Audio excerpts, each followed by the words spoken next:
Hello hi viewers, welcome to Mahamax. So ఇప్పుడే సర్కార్ నౌకరి ప్రెస్ షో అయితే జరిగింది అండ్ సినిమా ఇప్పుడే చూడడం జరిగింది. బేసిక్గా సినిమా పాయింట్స్ గురించి చెప్పాలంటే సినిమా నాకైతే నచ్చింది. Okay, decent film with having some message, అంటే ఒక మెసేజ్ అయితే మనకి చూపించారు. అండ్ రాఘవేందర్ రావు గారి స్టైల్లో అయితే సినిమా ఉంది. స్టార్టింగ్ నుంచి ఎండ్ వరకు ఆయన పాత ఫిలిమ్స్ మనం చూసుకోవచ్చు, ఎన్నెన్నో ఫిలిమ్స్ చేశారు. సో అట్లాంటి ఆ ఫ్లేవర్ అయితే మనకు తగిలిందని చెప్పచ్చు. అండ్ సునీత గారి సన్ కూడా చాలా బాగా చేశారు, ఆయన యాక్టింగ్ కూడా చాలా బాగుంది. అండ్ భావన గారు యాజ్ అ హీరోయిన్, హీరోయిన్ కంటే యాక్ట్రెస్గా చాలా బాగా చేశారు. హీరోయిన్ అని చెప్పేసి ఇలాంటి మాటలు కాకుండా యాక్ట్రెస్ అంటే ఒక ఆవిడలో ఉన్న యాక్టింగ్ని కూడా చాలా షేడ్స్లో అయితే మనకు చూపించడం జరిగింది through out the film. So అది కూడా ఒక ప్లస్ పాయింట్ అని చెప్పొచ్చు ఫిలింకి. అండ్ సురేష్ బొబ్బిలి గారి బ్యాక్గ్రౌండ్ స్కోర్ అయితే అదిరిపోయింది.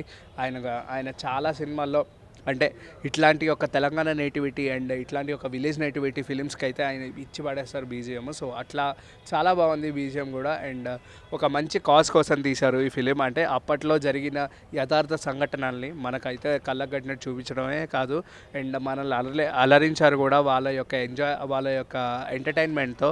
సో ఆ ఎంటర్టైన్మెంట్ కూడా చాలా బాగుంది. And must recommended film. జనవరి 1 వస్తుంది సినిమా, న్యూ ఇయర్ రోజు. హ్యాపీగా థియేటర్స్లో చూసి ఎంజాయ్ చేయండి. అండ్ మీరు బాగా రిఫ్రెష్ అవుతారు అండ్ ఒక మంచి కంటెంట్ వస్తుంది.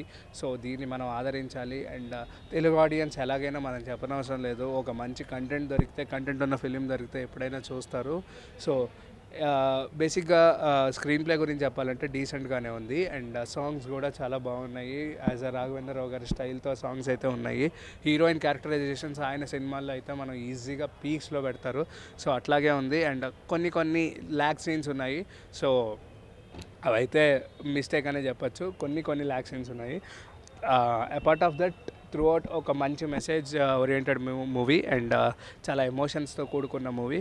సో ఈ సినిమా ఖచ్చితంగా సినిమా చూడండి అండ్ ఎంజాయ్ చేయండి. అండ్ కొత్త అప్కమింగ్ హీరోస్ని, యాక్టర్స్ని, యాక్ట్రెసెస్ని ఎంకరేజ్ చేయాలని మనస్ఫూర్తిగా కోరుకుంటున్నాను. Thank you.